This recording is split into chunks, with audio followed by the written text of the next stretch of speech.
Good afternoon, everyone. Today, our group will present on the Palestinian-Israeli conflict and its impact. Over the past year, this war has escalated from Gaza Strip to other Middle Eastern countries like Iraq and Lebanon.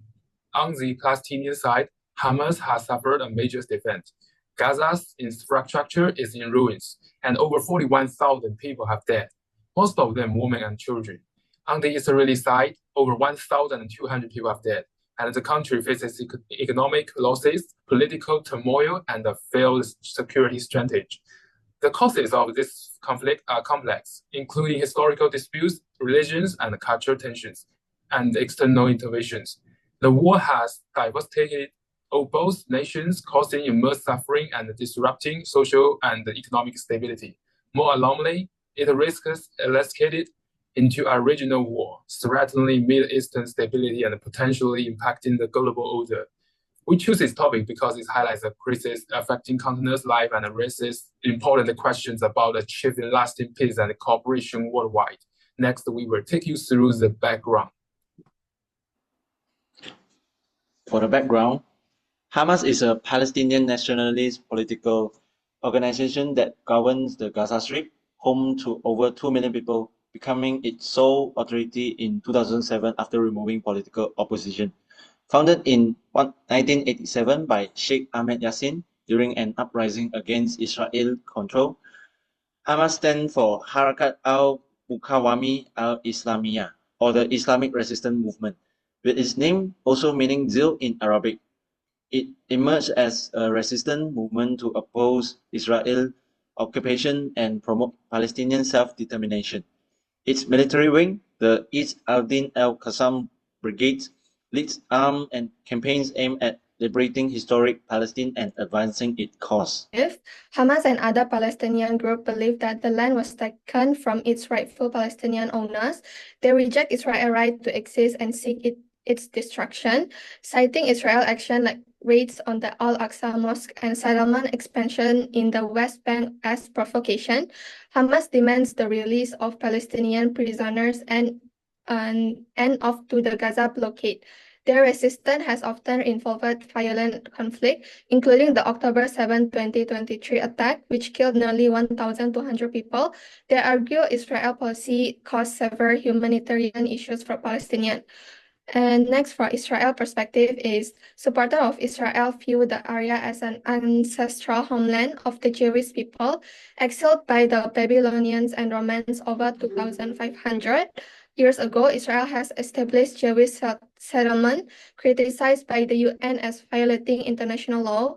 Public opinion within Israel on military action against Hamas varies, with 39% finding a response adequate, 34% wanting a harsher stance, and 19% believing it has gone too far, reflecting societal tension and differing views on the conflict humanitarian impact.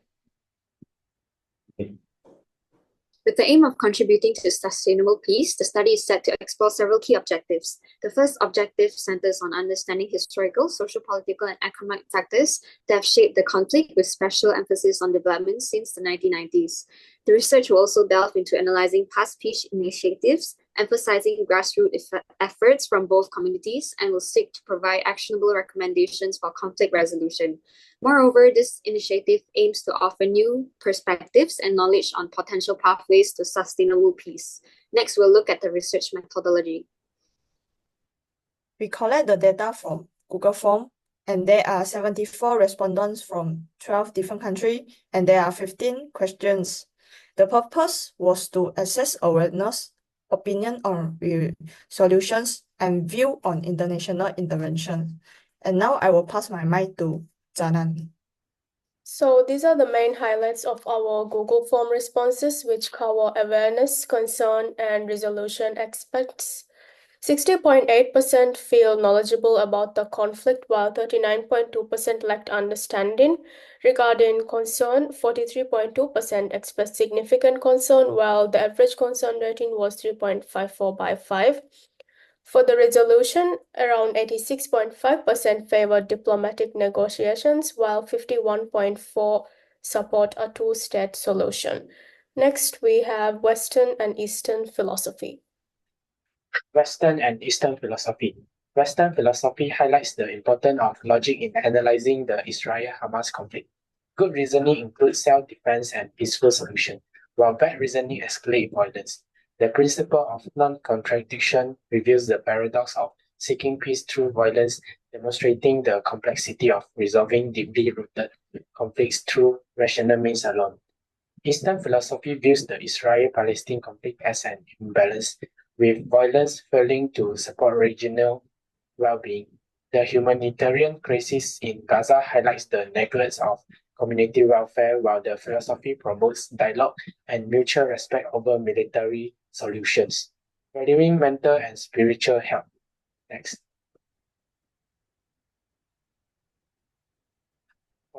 From Sejahtera perspective, the Israel-Hamas conflicts demonstrates the dangers of short-term solutions like military power.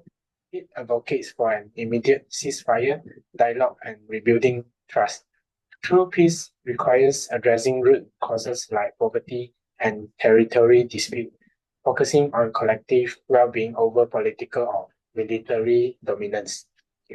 So for the physiological and sociological impact, the physiological impact of the war include emotional trauma such as fear, anger, and anxiety. People involved or witnessing the conflict often face long-lasting mental health issues. This emotional burden affect behavior, sometimes leading to increased hate or allegiance, making peace effort challenging. Other than that, sociological impact the war include the group behavior. Both Israelis and Palestinians see themselves as part of a larger struggle for their people identity and legacy, which complicate the search of compromise. So the next slide. Metaphysical perspective, idealism, conflict driven by deeply rooted belief for Israelis. The land represent biblical prophecy for Palestinians. It symbolize heritage and resistance. Kids need transforming this narrative through educational and dialogue. For religion, focus on power, resources, and sovereignty. Israel aim for security through military dominance. Hamas challenged this to assert sovereignty, emphasize negotiation on border and resources allocation. So next slide. So for theology, add a spirit layer to the conflict. Israelis and see dualism as widely ordained. Palestine view resistance as a moral duty. Shared value like justice and compassion can foster reconciliation through interfaith dialogue. So combine all perspective, idealism transform belief, religion, practical solution, theology, spiritual reconciliation, a holistic approach, combine education, negotiation, and interfaith dialogue for sustainable peace. For ideological perspective, the Israel-Hamas conflict can be viewed through different perspectives.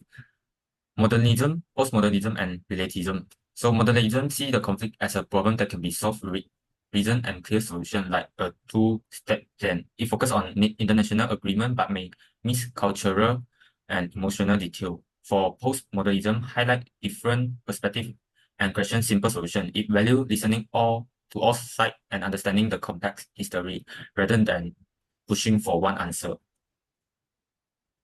So for relativism, emphasize that both sides believe they are right based on their own experience. It promotes empathy but make it hard to find a common ground since it avoids taking a clear stance. So combining this perspective can help us better understanding the conflict. Modernism offers structure, postmodernism value different voice, and relativism promote empathy together that can lead a more balanced approach. The Israel-Hamas conflict can be viewed through different perspectives: modernism, postmodernism, and relativism. So epistemology is the theory of knowledge. It distinguishes between justified beliefs and opinions, and it's the study of the nature, origin, and limits of human knowledge. About 39.2% of the participants feel like they still lack knowledge in the subject. And individuals probably lack knowledge. That's why they don't really dare to voice out their opinions regarding the topic, or if they could take on a peaceful resolution or not. And some of the questions are, do people supporting a side, are they driven by personal beliefs or opinions, and do they know enough to be able to decide what is right or wrong? And so next, we have decolonization. Colonization refers to the process of establishing or the occupation over a foreign territories of people. Decolonization is done doing that. About 62.2% of participants believe that the Palestine-Israel conflict is driven by religion and political agendas. But for the Palestinians, the Israel state's creation is a form of settlers' colonization, displacing indigenous populations and exploiting land. This aligns with the decolonization theories, focusing on resistance to land and resources alienation. But for the Zionists, the establishment of Israel represents a liberation from historical oppression and reclaiming of ancestral land. This complicates the decolonization narratives. And the Palestine-Israel conflict can be understood as a struggle against lingering legacies of colonization. And next, we have the optics. Okay, so what's the outtake? What did we learn from all of it? It's the path towards peace between Palestine and Israel can be done and can be solved, but it requires a well balance between realism and idealism, with the participation of international diplomacy from other countries in order to stop and halt this war. As although both religions or ethnicity aren't the same, although they are literally both the same, there shall be no bloodshed, nor mass murder activities happening for the sake of peace, the future, and the whole humanity, as it is seen as a global issue to this very day from every country. And I would like to end it with a quote from the famous Albert Einstein, and it's about peace cannot be kept by force. It can only be achieved by understanding. This makes us want to solve our issue by not using force. Thank you.